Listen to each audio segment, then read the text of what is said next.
Halo Bapak Ibu Saudara-saudari terkasih, pendengar setia renungan harian dimanapun Anda berada. Selamat berjumpa kembali dalam edisi renungan hari ini. Saudara-saudari terkasih, renungan untuk hari Selasa tanggal 7 September 2021 diambil dari surat Rasul Paulus kepada jemaat di Kolose bab 2 ayat 6 sampai dengan 15. Dan bacaan Injil diambil dari Injil Lukas bab 6 ayat 12 sampai dengan 19. Saudara-saudari terkasih, membuat pilihan dalam hidup tidaklah selalu mudah, sebab menentukan kebahagiaan kita. Dan kebahagiaan itu tentunya sangat melekat dengan harapan dan impian untuk kehidupan masing-masing pribadi. Kita pun diharapkan agar dalam menentukan pilihan nantinya akan bisa membawa kita kepada kebahagiaan dan jangan merusak hidup orang lain, apalagi merusak kehidupan bersama. Saudara-saudari terkasih, kita semua mungkin sudah sering mendengar ungkapan yang mengatakan hidup adalah pilihan. Kata-kata ini hendak menegaskan bahwa hidup terdiri atas pilihan-pilihan. Setiap hari kita dihadapkan dengan berbagai pilihan, mulai dari persoalan yang sederhana hingga persoalan yang besar. Keputusan atas pilihan yang kita ambil tentu akan mempengaruhi kehidupan kita, dan pada akhirnya kualitas hidup kita akan dibentuk oleh kualitas pilihan yang kita ambil. Saudara-saudari terkasih, pada hari ini dari pribadi Yesus kita belajar bahwa memilih sesuatu perlu dipertimbangkan secara baik.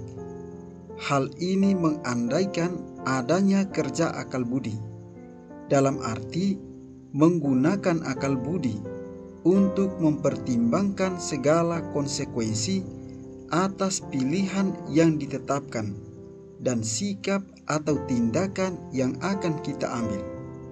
Sebagai orang beriman yang telah dibaptis, hidup kita tidak lain merupakan tindakan pewartaan, dan oleh karena itu setiap keputusan yang kita ambil harus terarah pada karya pewartaan, dan tindakan pewartaan mengandaikan adanya kerjasama dengan Tuhan.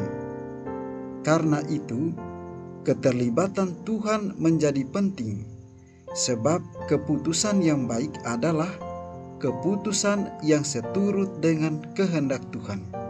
Saudara-saudari terkasih, pengambilan keputusan yang baik dimulai dengan pencarian kehendak Tuhan, mencari tahu apa yang Tuhan mau dengan hidup kita. Pertanyaannya, bagaimana kita dapat sekehendak dengan Allah? Surat Rasul Paulus kepada jemaat di Kolose memberi jawaban, yakni hidup bersatu dengan Allah, berakar di dalam Allah, dan dibangun atas Allah sendiri.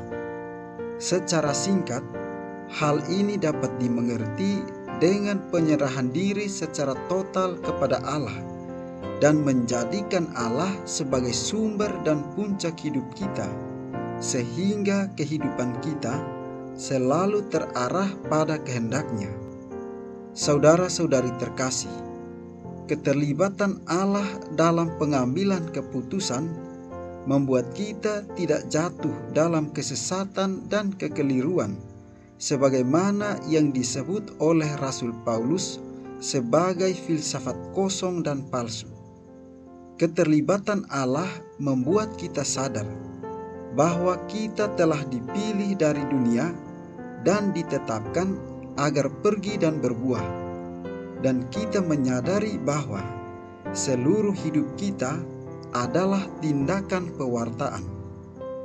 Karena itu, pengambilan keputusan juga harus terarah pada tindakan pewartaan, dan keputusan yang baik adalah keputusan yang selaras dengan kehendak Allah. Yesus sebelum memilih para muridnya selalu berdoa semalam-malaman kepada Bapaknya di atas sebuah bukit. Pilihan yang tepat dalam hidup bukan pertama-tama tanpa cacat celah, tetapi selaras dengan kehendak Bapa di surga. Kehendaknya menjadi prioritas kita, bukan keinginan daging kita semata. Saudara-saudari terkasih, dalam kehidupan sehari-hari kita bertemu dengan teman, saudara, dan rekan kerja dengan karakter yang berbeda-beda, dan kita diajak untuk bisa membangun relasi yang baik dengan mereka. Salah satu kuncinya adalah mengasihi dan menerima mereka apa adanya, kalaupun harus berbeda pandangan atau harus tegas dengan mereka. Landasilah semuanya itu dengan kasih. Marilah kita mohon berkat dari Tuhan Yang Maha Kuasa, kiranya Ia senantiasa memberkati kita di dalam seluruh tugas dan karya kita.